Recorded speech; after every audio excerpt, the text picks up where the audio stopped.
हमारे श्री पहाड़ी बाबा खाकचौक के मूल पुरुष अनंत श्री संपन्न योगीराज परम तपस्वी श्री स्वामी नृसिंहदास जी महाराज पहाड़ी बाबा, प्रथम पहाड़ी बाबा, वो तो महाराज अपनी जटाओं में ही नरसिंह भगवान को रखते थे। शालिग्राम जी, नरसिंह शालिग्राम जी वो जटाओं में ही विराजमान करते थे। वो शालिग्राम जी अभी भी विराज रहे हैं, जो बाबा की जटाओं में विराजते थे। अब ये घटना तो 200 साल से भी पुरानी, कि 200 साल से ऊपर उनको समाधि लिए हो गया। 210 वर्ष के करीब पूज्य पहाड़ी बाबा, प्रथम पहाड़ी बाबा को समाधि लिए हो गया, और जीवित समाधि है। महान योगीराज थे। वृंदावन में रामानंदी संतों में एक ही जीवित समाधि, श्री पहाड़ी बाबा। अद्भुत महापुरुष थे। 5 वर्ष रहे कैलाश में, वशिष्ठ गुफा में, मानसरोवर में, और 65 वर्ष रहे केदारनाथ के ऊपर। तो 70-75 साल हिमालय में ही रह गए, इसलिए साधुओं में उनको पहाड़ी बाबा के नाम से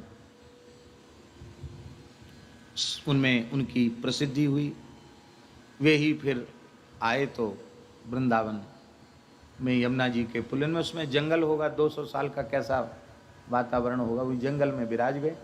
और महाराज जी अपने जीवन में मानव निर्मित किसी स्थान में नहीं गए। पहाड़ में, कंदरा में रहे, गुफा में रहे, और मनुष्य के द्वारा बनाई हुई झोपड़ी में भी नहीं रहे। वृक्ष के नीचे या कंदरा में, खाकचौक में नीम का पेड़ था, उसी के नीचे विराजते थे।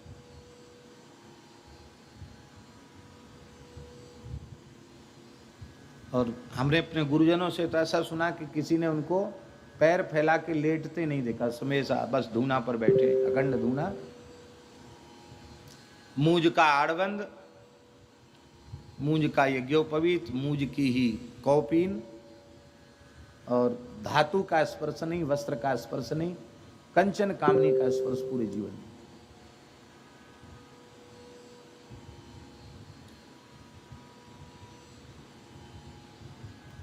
और दीर्घ जीवी हुए, 150 वर्ष की आयु तक विराजे।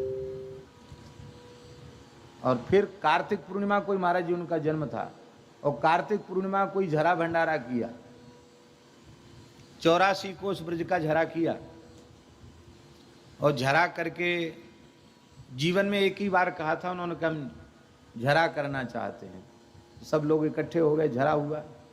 और उस जमाने में महाराज जी 10-10 गज का अचला और 1-1 रुपया दक्षिणा, वो हो गया उत्सव। वो उत्सव के बाद बोले अपने शालिग्राम जी अपने शिष्य श्री स्वामी लक्ष्मणदास जी को दे दिए, और बोले अब हम समाधि में बैठ रहे हैं, समाधि को छेड़ना नहीं। बैठ गए समाधि।